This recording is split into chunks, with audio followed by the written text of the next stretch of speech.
Well, folks, it's time for world politics, and apparently the House has a leader. So we're glad to know that the House of Representatives has a leader, and we're going to be interested to find out what folks have to see about this new leader, who is apparently an ally of Mr. Trump. But also, one of the things I was hearing was he doesn't have a lot of experience, and he's going to have to go out there and raise millions of dollars for the Republicans in the campaign and all along those lines, because it seems like he was a junior officer, and now he's going into the CEO desk and all in that space. So that was something that I was hearing from some of the kind of commentaries that I was listening to. So it'll be interesting to see if people think that this is a good thing or a bad thing. And of course, there are some interesting ideas that he have. I mentioned definitely the whole thing around Trump and what he thinks about the election and all in that space. I think he's also one of those folks that is a climate crisis denier. So he's thinking that this is something that might be a little bit overblown and all along those lines. So we'll see if folks agree or disagree with him. But that is some of the things that I was hearing about Mr. Johnson, who is apparently part of a very powerful Louisiana contingent, because there's a powerful Louisiana contingency that exists in the House now with both Mike Johnson and Steve Scalise. So that is definitely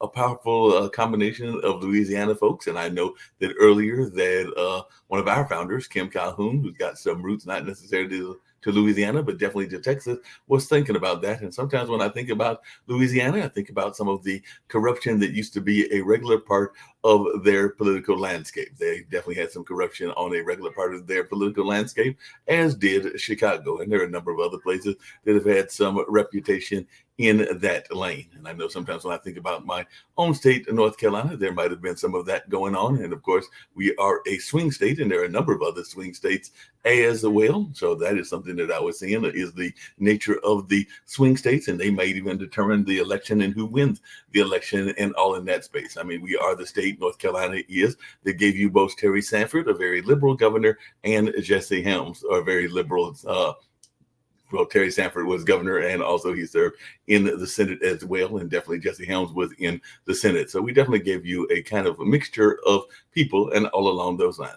I also heard recently that Biden will not be on the primary in New Hampshire, because apparently there's some kind of going ons and some kind of like trying to figure out. So they want South Carolina, I think, to be the first state in terms of the Democratic primaries. So he will not be on the ballot in New Hampshire. I mean, he'll be on the ballot in the general elections, but in this one, he is bypassing being on the ballot because the Democrats want South Carolina to be the first state and all in that space. So, you know, these different states kind of maneuver in that way also. And of course, the politicians are paying attention to what's going on in Israel with the Israel-Hamas war. And I do know that the House of Representatives, right under Mike Johnson, did declare their support and their belief in what is going on in Israel. And there's some other things that are politically motivated as well that have to do with international politics, including something going on in a state that I just mentioned that is connected to Kim Calhoun, that being Texas, because definitely there is a Texas House, their House approved legislation that would expand the state's authority over the southern border. So that is something else that we are seeing as well. So definitely that is going on. And in the national news with things going on with our candidates, the special counsel is urging the courts to reimpose Trump gag order in election interference case. I think that's going to be real hard to do. Trump definitely enjoys getting out there and stating his case and making his thoughts known. And I don't know that he's going to adhere to a gag order, but Nick Palveda, who's with us, may have some thoughts around that, because he definitely has some legal background, even though this kind of law isn't necessarily his forte. And last but not least, two things that I was going to bring up, and we can talk about them during this show. The Georgia congressional map, they are saying, violates the Voting Rights Act, and that is what the court says. And the federal judges have ordered a new congressional and state legislative maps in Georgia. So they were saying that old one that they just put out, or the new one that they just put out, has violated those Voting Rights Acts. So they've got to go back to the drawing board, as we like to say. And if you're wondering about some bad news for the Democrats, well, Representative Jamal Bowman, who was involved in that whole incident with the fire alarm, has pled guilty to misdemeanor for falsely pulling that fire alarm. We'll see if there's any other consequences in terms of his being in the Congress and all along those lines, or if that is where it will stay and all in that space. So, like I said, I'm going to bring in a possible person that could be a future president in the not too distant future, and all along those lines, he's definitely lining up his cabinet, lining up his people. I think he said that I might be running the campaign managing or doing one of those other jobs that he gave me, and all along those lines. But definitely, he's lining up people right here from Pod TV to run his campaign. But what is your thoughts about this new lovely situation that is going on now that we have a Speaker of the House? It is a gentleman from Louisiana. Like I said, I didn't watch a lot of the commentary, but the commentary I did hear was that he was a fresh face in the sense of not having a lot of experience, but then some people are saying that he might be learning on the fly and learning in the fire, as the old saying goes. So what is your thoughts about Mr. Johnson as Speaker of the House? I don't hear you.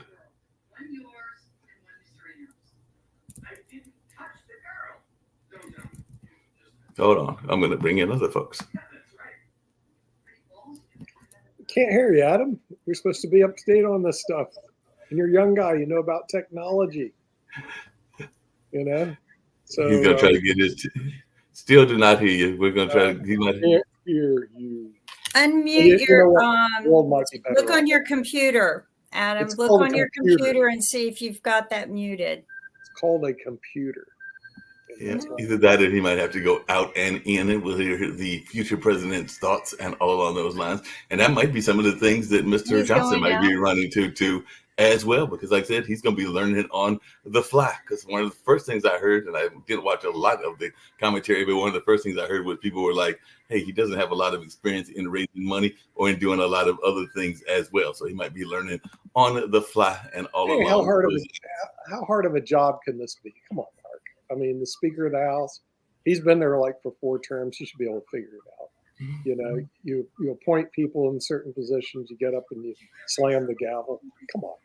You know, it's not like he's got to do calculus or analytic geometry. All he needs is a gavel. He just needs a gavel. I mean, I think he needs an axe. Yeah, please. And then he needs to exhibit some leadership, which they just don't do in Congress. Well, from what I understand, he plans on doing it. You know, we have a budget that is not balanced. We have spending problems. We are deeply in debt right now. The United States government mortgaging the futures. Social Security goes bankrupt. Medicare goes bankrupt. I mean, we got a lot of issues. 10,000 people are going across the borders every day, you know? So what he really needs to do is grow up fast. I mean, the whole Congress has to grow up fast and start addressing these issues in a sensible basis. And if they don't know the answer, find somebody who does know the answer, which, by the way, is not Donald Trump. There are a lot of good experts out there, but please don't go to the bottom of the pile and look for it to a club. That's a hard card to play. You know, go with the experts that actually know this stuff and they're out there to help solve the problems that America faces. We have a lot of bright people. They just don't seem to gravitate to Washington, D.C. So with that, I'm wondering if Adam, does your computer work now?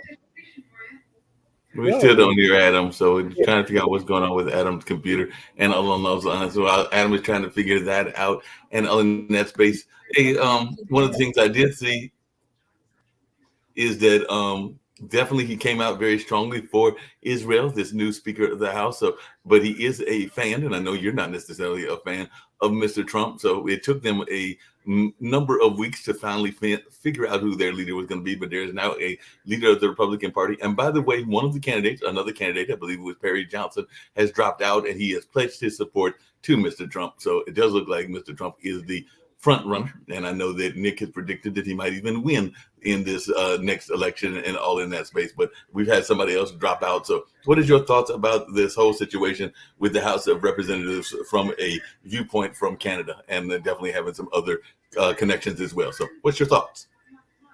Oh, thank you, Mark. My thoughts are that he's just as good as anybody. Let him enjoy his speakership. I don't know how does it really change American politics inside or outside of country. It remains to be seen. Hopefully we will. I have the question which I can't really figure out something here. Today, United States 100% are behind Israel, regardless what Israel does or doesn't do. It doesn't matter. It's 100% behind it. And that I just don't understand when it started, because several years ago, even like 50, 60 years ago, Jews couldn't even enjoy country clubs. They were banned from everywhere. And it was, if you remember, during the even shortly before Second World War, when there is a ship with hundreds of Jews trying to escape from Europe, they were turned down by the United States, and they went back to Europe, and most of them, of course, have perished in all these horrible Holocaust events or so on. So I just don't understand where that happened, that United States are so firmly behind Israel, while it has a great... Well, Sasha, one of the things I understand, and maybe Nick can correct me, but Israel is very much seen as one of our strategic allies, and not just in the Middle East, but throughout Africa and the world. So I think that there has been some strategic alliances. There are some folks that would argue that whether it is the media or whether it is other institutions, that they have a very significant impact on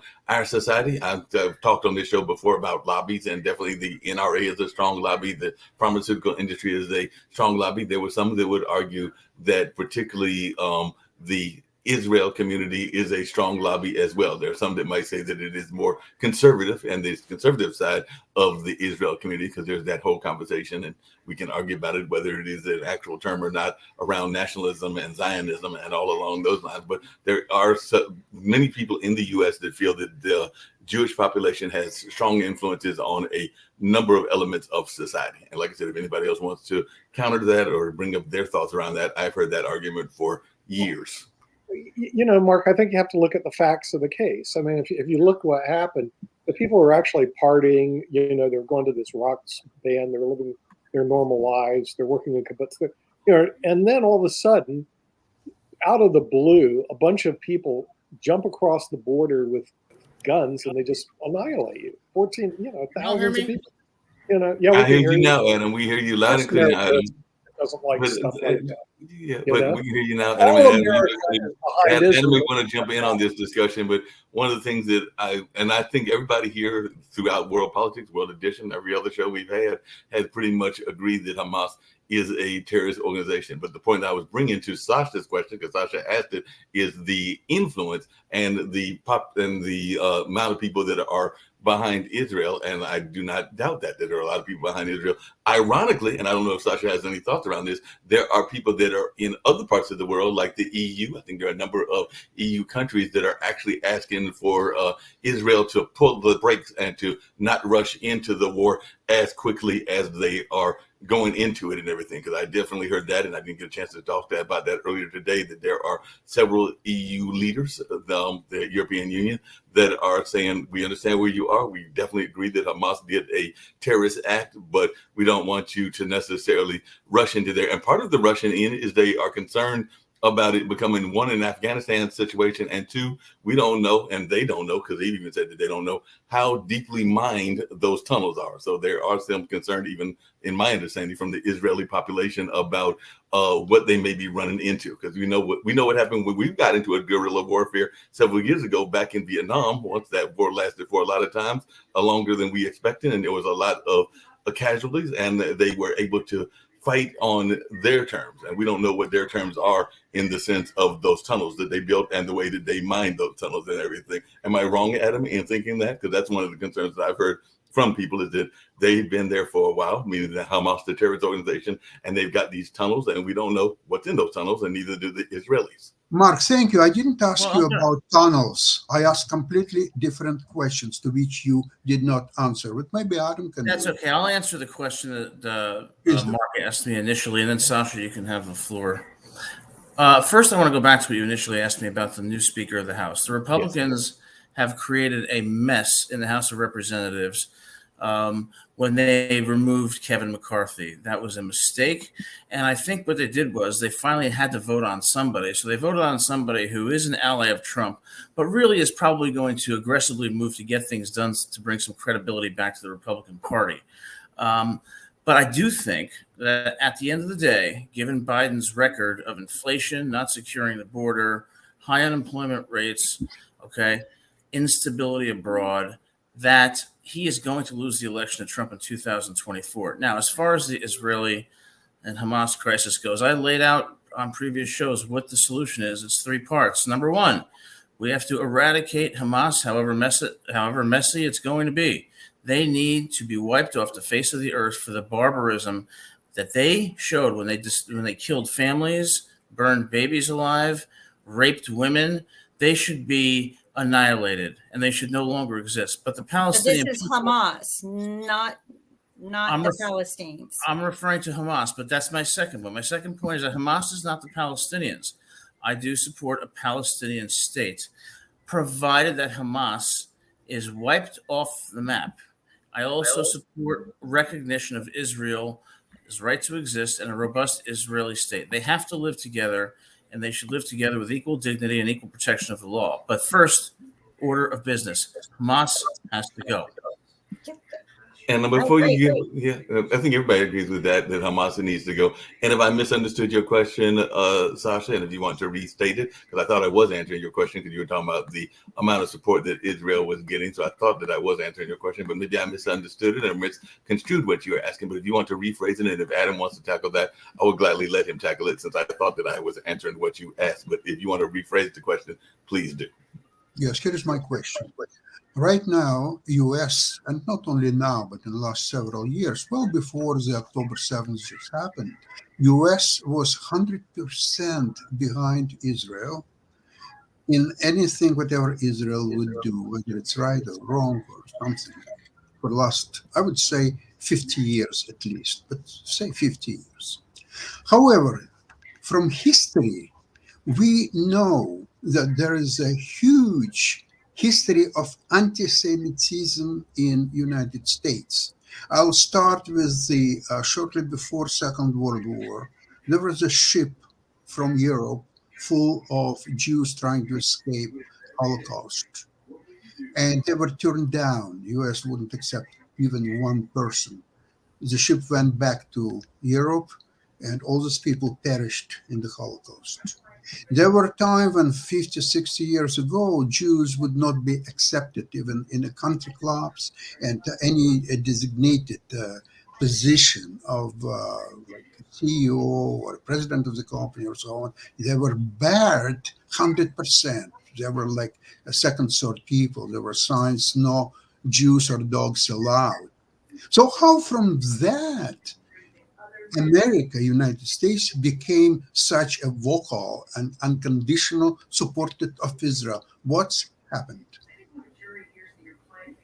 Well, greasing the palms. I'm sure that there was a lot of bribes in there. What do you mean by bribes? Just that I think that they bribed a lot of politicians over the years. Is that right? Do you have any proof of that? But a lot of times you don't have proof of those kind of things. You just have to wait it out. But well, what is your source? You're talking about very important things. What you're saying is that Israelis or Jews or whoever bribes U.S. So why do you think it is, Sasha? Why do you think they changed? Not even a proof, just source that you heard it somewhere. Somebody just said, hey. I'll tell you, it's funny. Tell me about that. So, Sasha, hold on a second. Well, I definitely want to hear from Adam as well, but I think I partially alluded to that when I said that there are, in my answer, and I hear more where you were going, because yes, there's been a rise in a lot of racism and a lot of things. There's even an organization that documents the racism that goes on in our society, including that against African Americans and the Jewish population. And there are a number of organizations that document that there has been a spike. And I think sometimes even when Jacoby's on, he talks about otherism and people that are willing to blame other people because they feel that they are to blame for whatever the injustice is, whether that's the Chinese and COVID, whether that's Arab population and this Middle East attack or a number of other things. So I do think that sometimes people blame the Jewish population for being in control of some major institutions or having some major influences, which is what I think Kim was alluding to and everything. Well, if I could say one thing, Sasha, I have to be honest with you. I spoke to my mother about 10 minutes before I got on the show, and she told me to give a message to you that you are now her number one person on the show, and that I have fallen out of favor with her, and she agrees with everything that you say. So I'm going to challenge you a bit on what you said. In the United States right now, anti-Semitism is not the biggest problem. Anti-whiteness is a huge problem. Wokeness is a problem. Racial division is a problem. The Democratic Party exploiting African Americans is a problem. Okay. Identity politics is a problem. Okay. People dividing themselves along racial, ethnic lines based on single issues. College campuses going so woke that no diverse perspectives are welcomed. This country is destroying itself from the inside out. And when it comes to Israel and Palestine, we have to consider, number one, how do we respond to the barbarism that Hamas showed? We eliminate them. But at the end of the day, we need a Palestinian state, and we need Israel's right to exist recognized, because they have to coexist. And the third thing is, we have to make sure that Russia is protected from NATO, and we have to make sure that its peacekeeping operation in Ukraine is a success. Yeah, and I'm just saying, protect Russia from NATO, Ukraine. NATO is a disgrace, and they should be wiped off the map just like Hamas, because NATO has created this situation in Russia along with the United States. Adam, I got two quick questions for you. Just what can be accounted for. And as far as climate change goes, climate change is exaggerated, just like COVID deaths were exaggerated. We need to have balance and moderation in our politics. Democrats and Republicans who respect each other and who can meet in the middle and focus on helping the American people, okay, not on political power. Yeah, Adam, I got two quick questions for you based on things that I've heard, and one that is based on something I was just talking about earlier. But most people in society can identify with where they exactly came from. If you're Italian American, you know you're Italian American. If you're Jewish American, you know you're Jewish American. I can say that because my dad's other half, his significant other, is a Jewish American. I can go down the list, but we don't have to go down the list. The African American population, because of the history of slavery, not necessarily so. I couldn't tell you if I was from, because of my complexion, and probably from one of the northern African countries, but I can tell you that for sure. I might be from Sudan for all I know in terms of my ancestry and all along those lines. But that is something that is a concern that many African Americans have, and that's why there was even the term African American. And then there's the whole conversation around whether we identify and go into alliance with Africa, because there's the whole conversation around that between the relationship between African Americans and Africans. What's the question? So here is the PAC contributions from pro-Israel. As you can see, it's split down the middle almost between Democrats and Republicans, so they cover their butts either way. So, there's a lot of donations that come in to be pro-Israel, and it has been going on for a long time. They're paid to support Israel. So you put $5.5 million to 26 PACs. This is laughable. It's a laughable. Go to figure out how much money Qatar contributes to U.S. universities. And Qatar is a beautiful country. Qatar is a fantastic country, and they do contribute to American universities. And American universities are bringing up all this indoctrinated, aggressive, and others who are becoming future of United States of America. I don't care who donates for the university. Similar to Qatar, they are formulating the future of United States electorate. You asked if there was proof for political donations, and that's what I don't care about university donations. This doesn't care about the political donations. We can move on to something else and everything. Hey, hold on a second. Hold on a second. We can get into something else as well. Nothing. You know what? It seems to me that the Israeli organizations are very cheap, because for both Republicans and Democrats, 26 PACs, they gave them a little change, $5 million. Oh my God, what a disgusting That's figure. just only what we can account That's for. the- That Well, has what nothing to do with Kimberly, what we what account for. Kimberly's statistics shows Yeah. is that money controls the electoral and political process, and And that's it because of the is. Supreme Court's decision in Citizen United and McCutcheon versus FEC. It's not a Jewish problem. It's a elitist and wealth problem, Thank you. where the wealthy are the ones who control the elections. Now, to Sasha's point about universities, he's entirely right.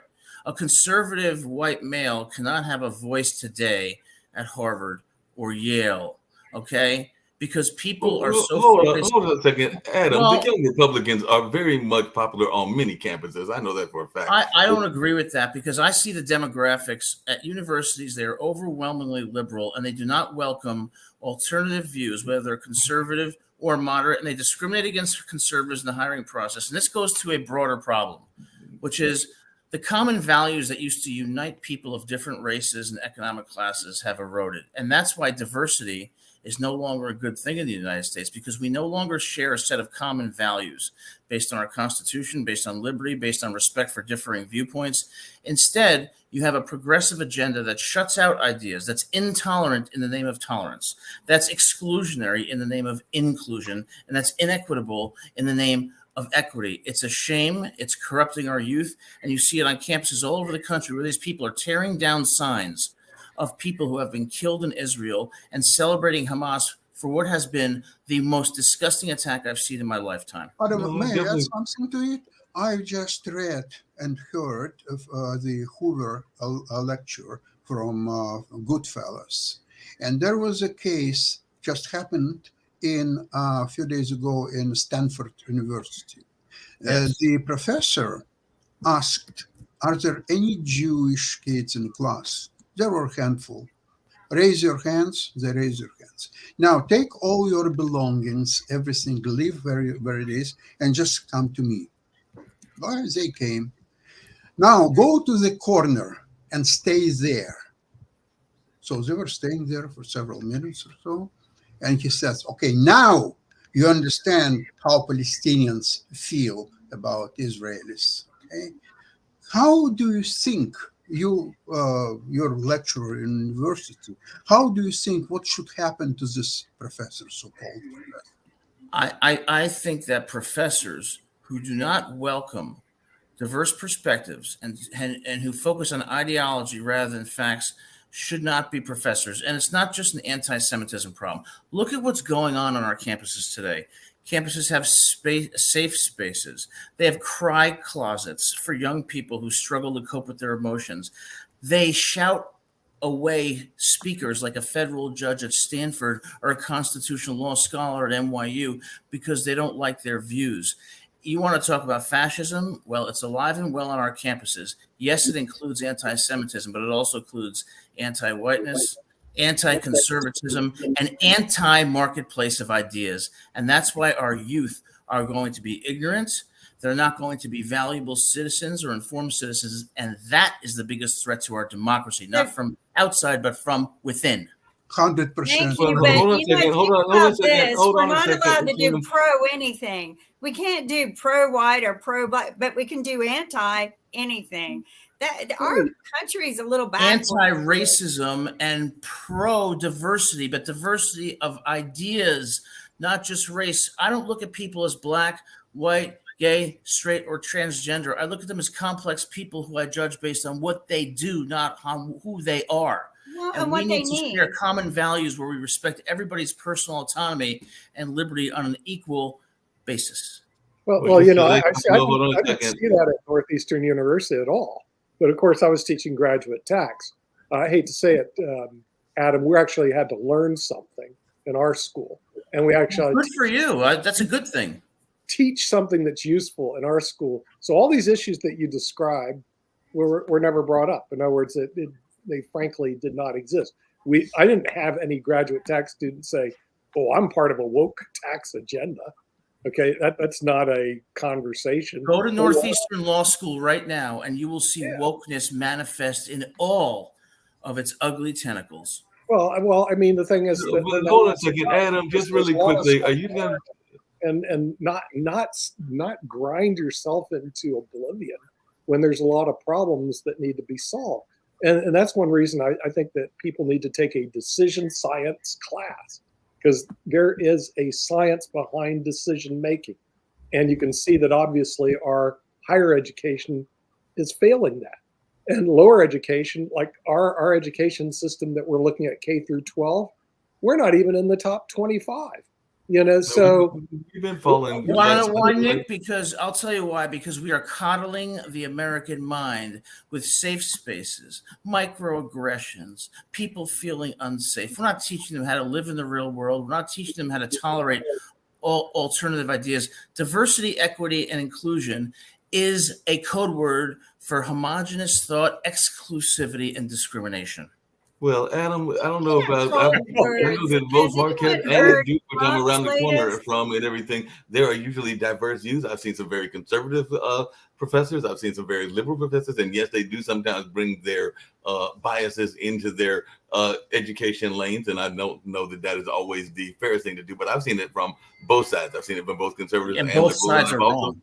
And I've definitely seen some strong viewpoints, and I've even seen some strong young Republicans, just like I've seen some strong young Democrats and everything else. So I don't know that it is one side that is doing this. And by the way, Sasha, you'll be glad to know that lecturer that you were talking about, and that was like about a week and a half ago, Sanford did suspend that lecturer pending investigation. So it might be getting rid of that job and everything eventually. Very important. His status at the university. Was he a lecturer, an adjunct professor, an assistant, associate, or a full tenured professor? Or do you know?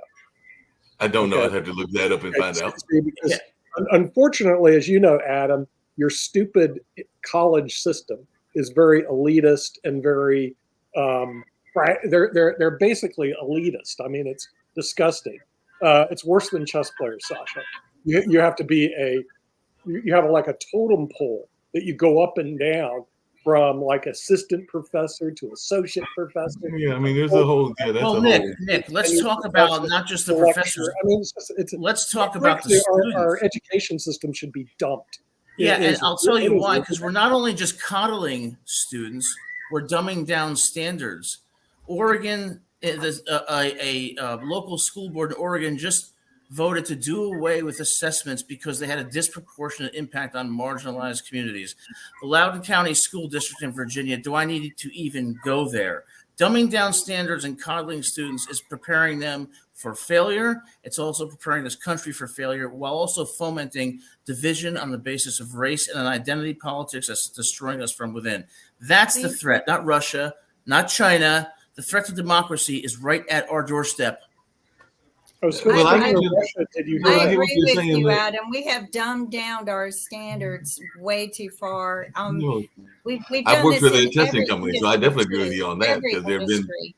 And one of the things that has caught my attention in the political world right now that's going on is net neutrality. And they're voting on that as well, which I think is a very, very important bill that we need to be paying attention to. And we do need to regulate the internet so that we can get more fair internet to the people who need it for education reasons. But you're right. We dumb down the standards to everything, right down to the tools we own.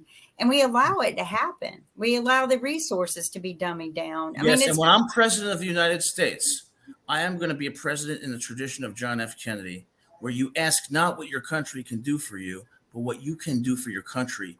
And you hold people to high standards.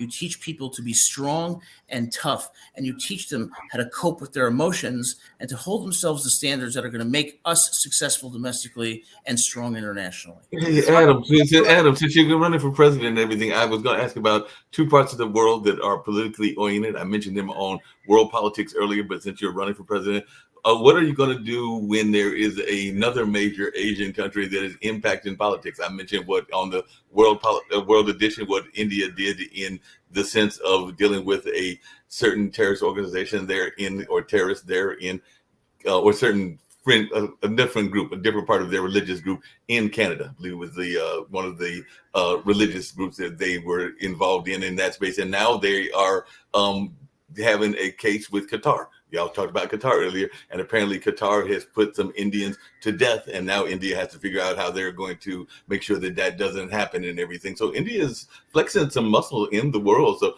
what, as president, are you going to do with India? Because India apparently is flexing some of its own muscles as well. Well, the first thing I'm going to say is that my foreign policy is not going to be guided by an inconsistent moral standard. It's going to be guided by what is in the self-interest of the United States and what is going to further us and secure us economically and make sure that we remain a superpower. And that will be the guiding principle. And that was the guiding principle under Bush. It was the guiding principle under Clinton. I'm also going to stay out of international conflicts that don't implicate our interests because it is a waste of time. It is a waste of resources. And I'm going to focus on, number one, building a strong military here and domestically building a very powerful economy and middle class. And foreign policy is going to be based on how does it serve the United States alone. Now, what about your foreign policy in your backyard? Because I mentioned at the beginning about Texas and what they're doing in terms of the border and everything. And there are a lot of folks that are arguing that there are a number of elements, some coming for work, some coming for illicit and illegal reasons from our southern borders. But I also understand there's some great countries to go visit in the southern border, like Costa Rica and others. So what are you going to do about the foreign policy of those that are adjacent to us? In terms of border security, well, I'll tell you what I'm going to do. For those people who are in the United States illegally and who have not committed a violent felony or a serious felony, I'm going to give them amnesty and a pathway to citizenship because I'm not going to break up families and deport them, but I am going to secure the border. I am going to put more border patrol. I am going to secure that border and continue building that wall because you can't give amnesty here if you're going to have a porous border there. You have to have both. We have to have compassion coupled with good policy. Yeah, Adam, I would like to know your opinion on, since United States are very divided now, there is no common ground between half of the countries where people cannot put together even like $400 if they need, and the other half that are well-to-do people, multimillionaires and others. What do you think about mandatory military service? In many countries, there is a mandatory military service. It puts people together. It doesn't matter whether it's a year long or 2 years long, it doesn't matter. But it puts people of different background, as long as they are American. It puts them together. They are living together. They're working together. It's a source of uniting people and more, in my opinion, than anything else. I was in mandatory military service when I was still in Soviet Union. I spent 2 years there. There are merits of that. Not that Soviet Union military service is anything to be proud of, but the idea itself. And I think in the United States, I can't think of anything else what can unite country more than this. What do you think? I am 100% for mandatory military service. And that's going to have a lot of benefits. Number one, it's going to teach people to be patriotic about their country and to value their country, to fight for their country. Number two, it's going to put diverse populations together that are going to learn to get along under the common value of representing and respecting the United States of America. Now, you talk about Russia. Okay, well, let's compare Russia's young people to the young people in the United States. I will guarantee you that they are more intelligent, more cultured, more nationalistic than the United States, young people in the United States. You want to know why? Because young people in the United States have no values. They have no sense of a collective identity based on their country's values of liberty, autonomy, security, and self-determination. So mandatory military service will teach that and teach us how to truly exist in a diverse culture. Agree. And that's why I should be president, because my ideas will actually unite this country. Because you actually have ideas. See, the real problem is that's the difference. The two bimbos that are running have no ideas. And I can win. I can win New Jersey. I can win Florida. I can win the Rust Belt. Well, according to the survey we did, anybody can win if they can get on the ballot. I mean, that's the Or real if thing. they can just get out there and get some media attention, that's the ones who win. Because people are just tired. I mean, Trump. Okay, let's forget it. This guy is an old hack.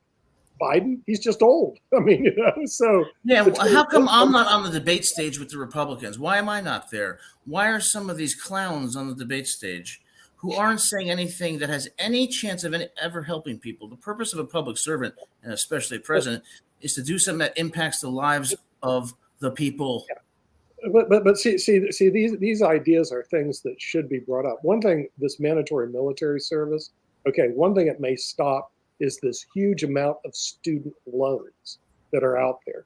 In other words, because people when they're 18, rather than going to college to get a college education, so they get a woke agenda where they get whatever garbage that is being dished out by the hierarchy of colleges, they go into the military service. That gives them a couple of years to grow up and start figuring out that these loans are a bad idea. They need that extra time. Well, not everybody can go into the military, so you can, or you can put, do different branches and stuff like that. But you can do military or public service of some kind. Yeah. It has a lot of benefits. It cuts down on our national debt because we're using cheap labor.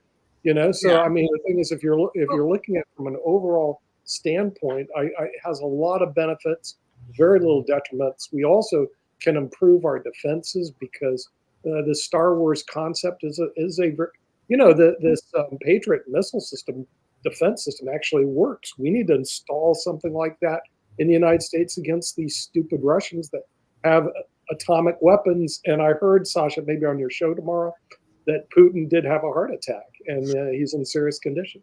In other words, he's not going to outlive the war. Well, we extend our well wishes to Mr. Putin. In many ways, God can prevail. The other thing I want to point out, Adam, when you're talking about why aren't you on that stage, or why isn't anyone of any value on that stage? And it's because in America, we have learned to be guided by fear and pointing blame, and that's who wins. And if you look at Trump, that's what he does in every one of his speeches. He utilizes fear. And then he points blame. He does not give a solution ever, ever, ever, ever.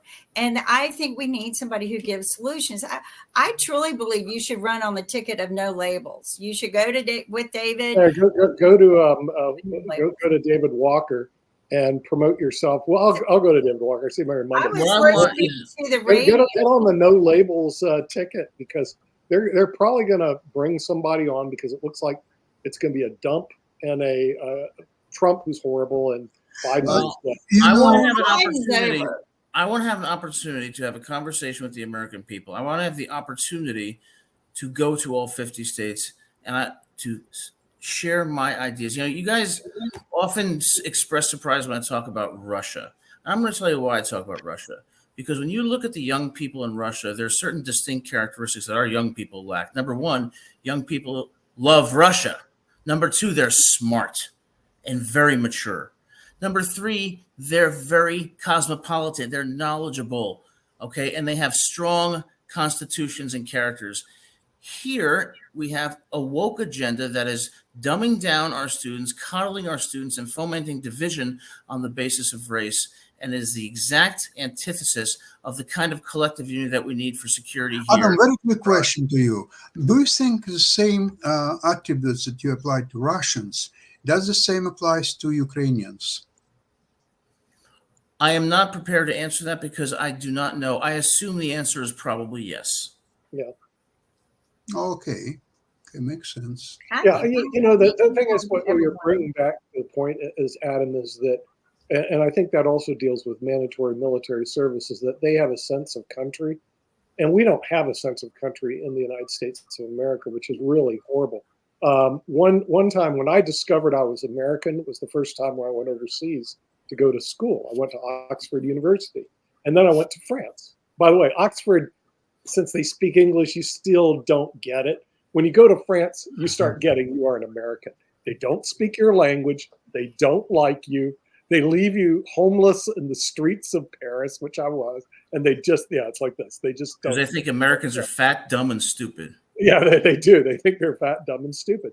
Yeah. So the thing is, Americans, That's very unfortunately, because we're so insular here, don't even understand that people in China hate us. Not all the people in China, but a lot of them, what they see is America is in their way to become to their manifest destiny, which is China to rule the world, not the United States of America. Well, they're And taught I just that don't from know. the moment they're born, Nick. And I agree with you. When I was in Colombia, I was so impressed with the pride that they take in their country and how they unite together and how beautiful they keep it and work hard at maintaining. And they just really respect each other over there as opposed, and it was almost depressing coming back to the United States because there was just so much going on here. I mean, look, another mass murder last night.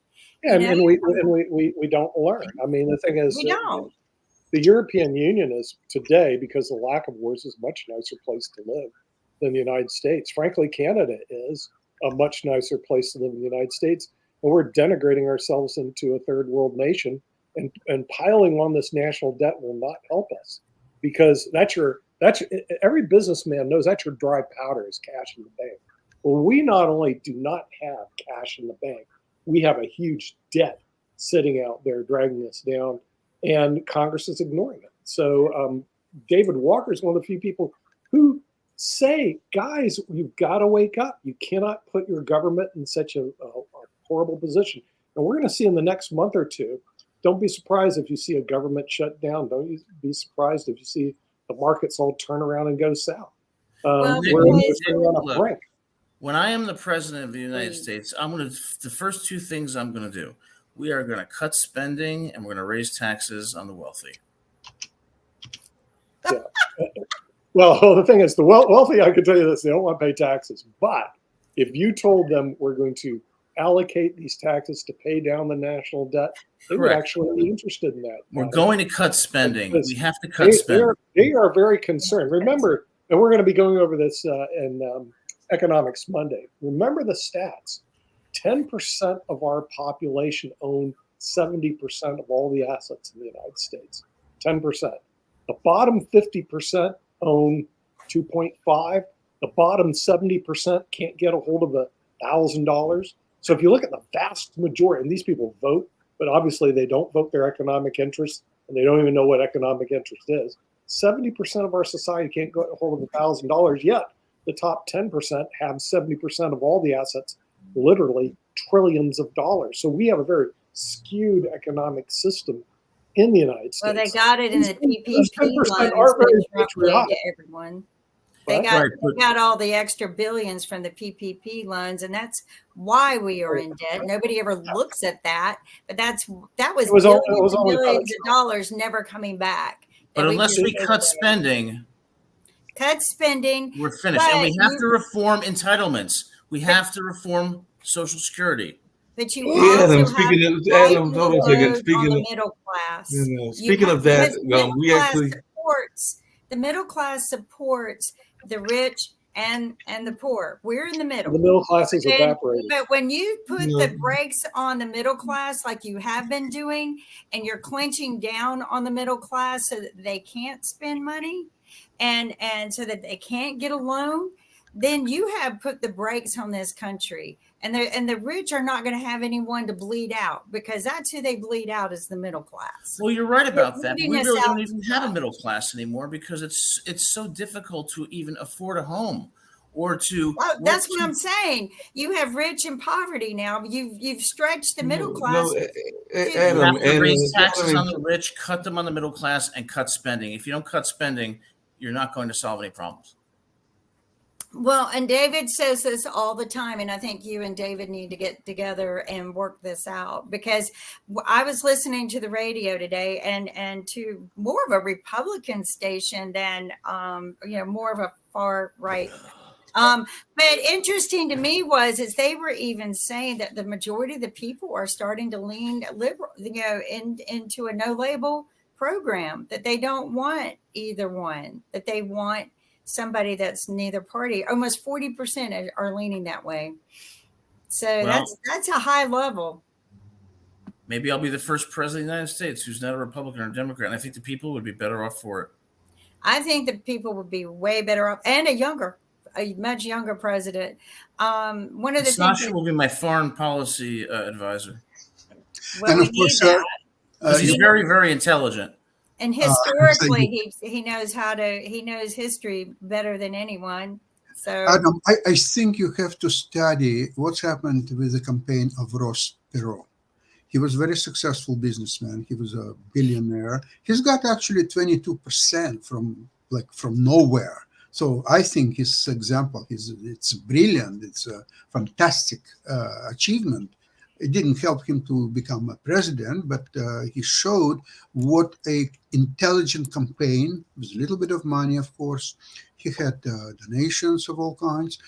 I think he did spectacularly well. The only thing is, probably it helped Clinton more than Bush Sr., it appears to me.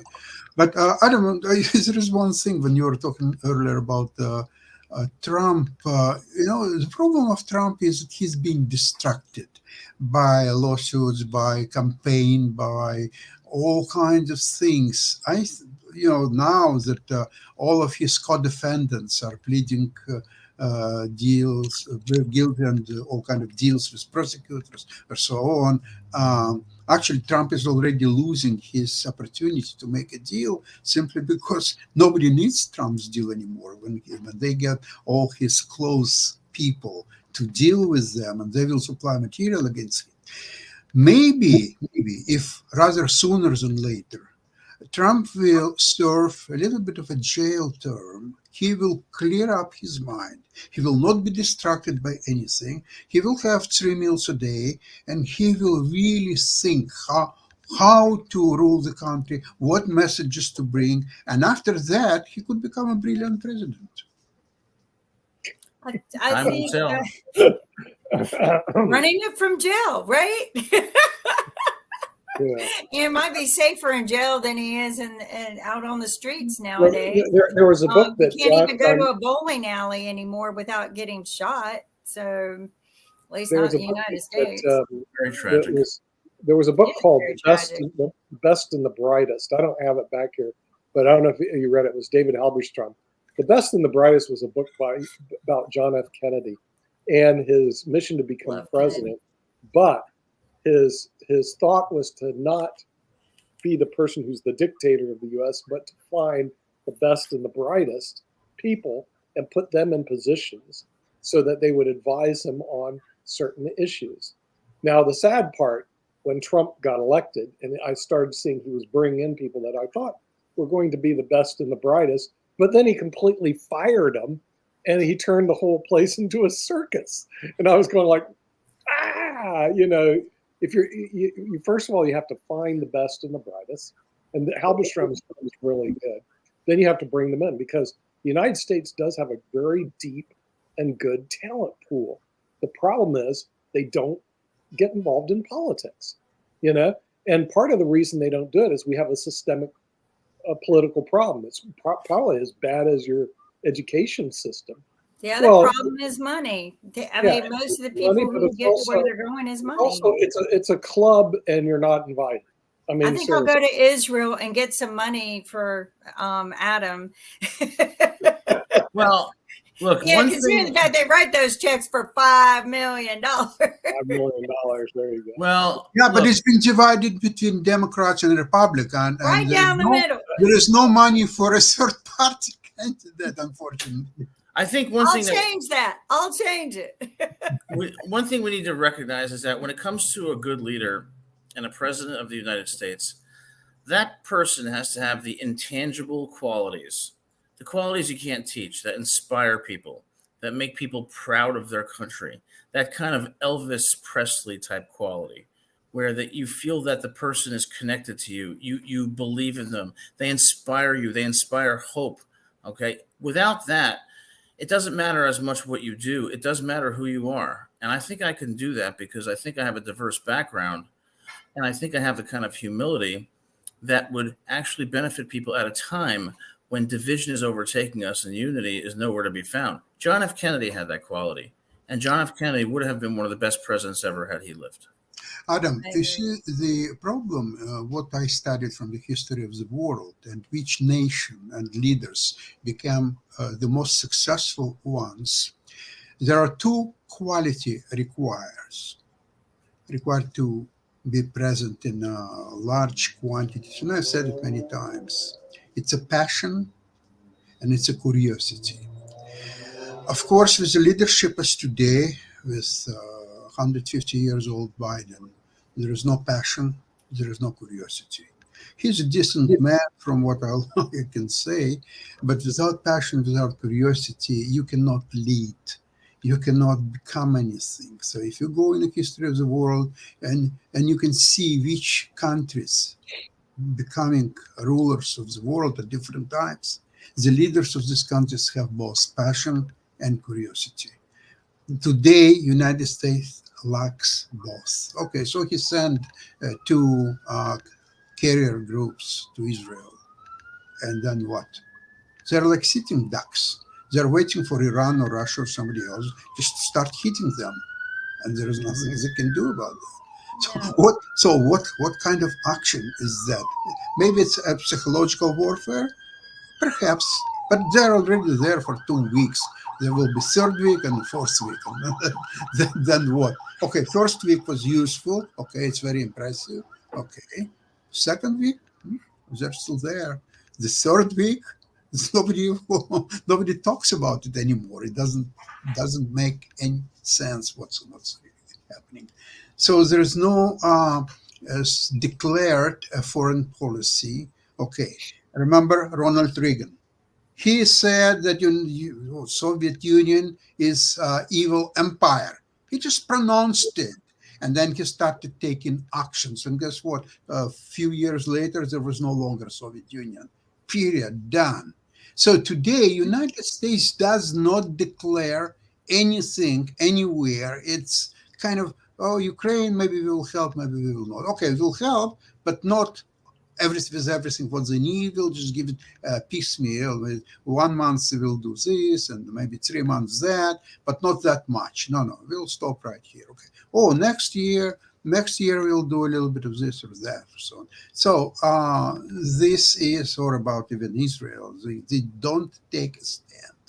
They're saying something, they're backtracked, and it's not going anywhere. There is no passion, there is no curiosity. There is really a vacuum in U.S. foreign policy. Well, Reagan had one the of the White House has been used as a retirement home, if you ask me. It's an old folks' home.